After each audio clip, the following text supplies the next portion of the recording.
முல்லைப் பெரியாறு அணையின் நீர்பிடிப்பு பகுதிகளை தென்மேற்கு பருவமழை குறைந்ததால் முல்லைப் பெரியாறு அணையின் நீர்மட்டம் 136 அடியிலிருந்து சரிந்து வருகின்றது. இதனால் அணையிலிருந்து கேரளாவிற்குள் திறந்துவிடப்பட்ட உபரி நீர் முழுமையாக நிறுத்தப்பட்டு 13 மதகுகளையும் மூடி வைத்துள்ளனர். முல்லைப் பெரியாறு அணையின் நீர்பிடிப்பு பகுதிகளான இடுக்கியின் மேற்கு தொடர்ச்சி மலைப்பகுதிகளில் கனமழையாக பெய்த தென்மேற்கு மழையால் அணையின் நீர்மட்டம் 136 அடியை கடந்து உயர்ந்தது.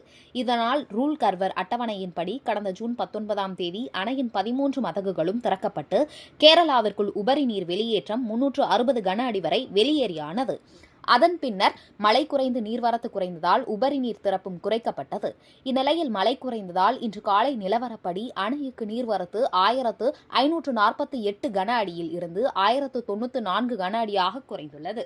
அணையின் நீர்மட்டம் 136.10 அடியிலிருந்து 135.75 அடியாக குறைய தொடங்கியுள்ளது. இதனால் கேரளாவிற்குள் உபரி நீர் திறப்பு முழுமையாக நிறுத்தப்பட்டுள்ளது. இதனை அடுத்து அணையின் 13 மதகுகளையும் மூடி வைத்துள்ளனர். அணை நீரை வைகை அணையில் இருப்பு வைக்கும் பொருட்டு தமிழகத்திற்குள் நீர் திறப்பு வினாடிக்கு அதிகபட்சமாக 2117 கன அடியாக தொடர்ந்து வந்து கொண்டிருக்கிறது. அணையில் நீர் இருப்பு 6055 மில்லியன் கன அடியாக உள்ளது.